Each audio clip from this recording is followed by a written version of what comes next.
Hi everyone, this is an example of an electrolytic stoichiometry problem. Let's see what we have. When a 7.50 amp current is passed through molten nickel 2 chloride for 1.40 hours, what mass of solid nickel will collect at the cathode? I can tell that this is a stoichiometric problem because it's about mass. As soon as we see some combination of current and mass, time and mass, whether we're given the mass or asked for the mass like this one, that's a huge sign that we're doing stoichiometry. After we make that realization, our first step is to find the half reaction. We're going to do that by reading carefully.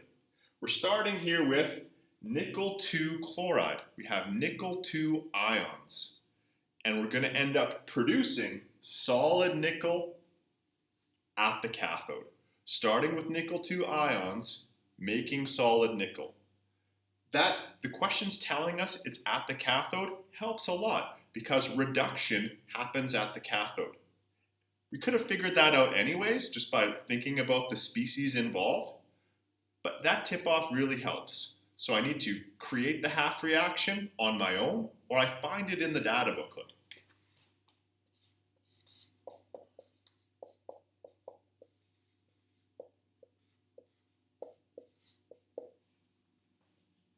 We're doing a very different process than earlier on.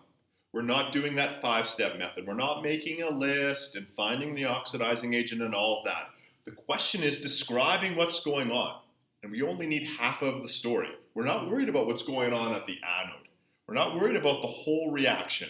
This is about what's going on at the cathode. My next step is to find moles. I have 3 options. Can I do mass over molar mass? No. I'm looking for the mass. I don't have the mass to use right now.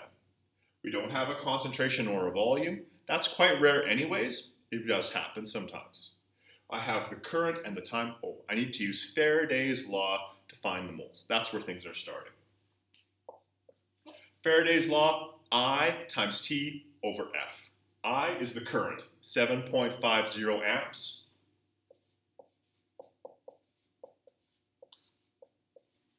Multiplied by the time. Here it is, 1.40 hours.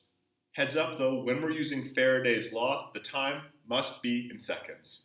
So we need to do a conversion with that time.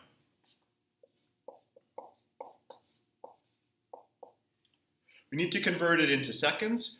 If you feel more comfortable converting it into minutes and then into seconds, fantastic. However, it's worth keeping in mind that there's 3,600 seconds in an hour.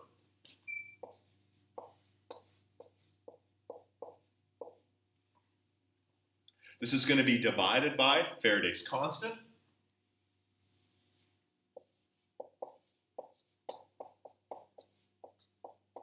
.65 times 10 to the power of 4 coulombs per mole of electron. We can find that constant on page 3 of the data booklet. We don't need to memorize it.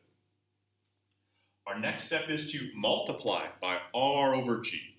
R, what are we required to find here? We're looking for the mass of solid nickel. That's what we're looking for. Here's the solid nickel. Let's balance with the 1.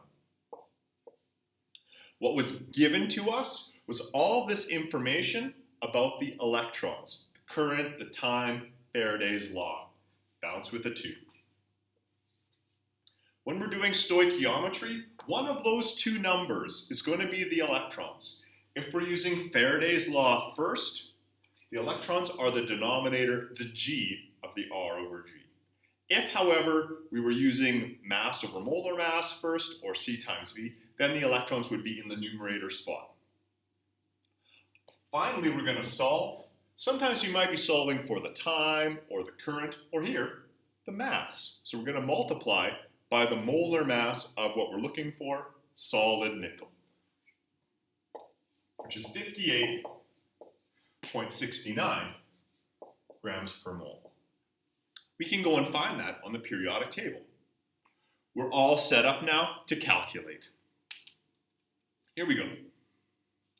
7.5 times 1.4 times 3600 divided by 9.65 times 10 to the power of 4 times a half multiplied by 58.69. I get the raw answer, 11.49472539. And I go back to think about significant digits. The two numbers in the question both have 3 significant digits, so my answer must as well. Rounding this off to 11.5. And this was the mass that we found, grams. When we encounter problems that have something about mass in them, as well as time and current, it has to be stoichiometry. When we do that, we need just the half reaction. We don't have to follow that whole 5-step method. It's quite specific. We're working through our standard stoichiometry process, find moles, multiply by R over G, and solve, with the extra heads up that either before the R over G or after, we're going to be using Faraday's law, and one of the two numbers in the mole ratio is going to be the electrons. Don't forget about watching your significant digits. As well, watch out for those times. It has to be seconds when we're using Faraday's law. And I hope that helps.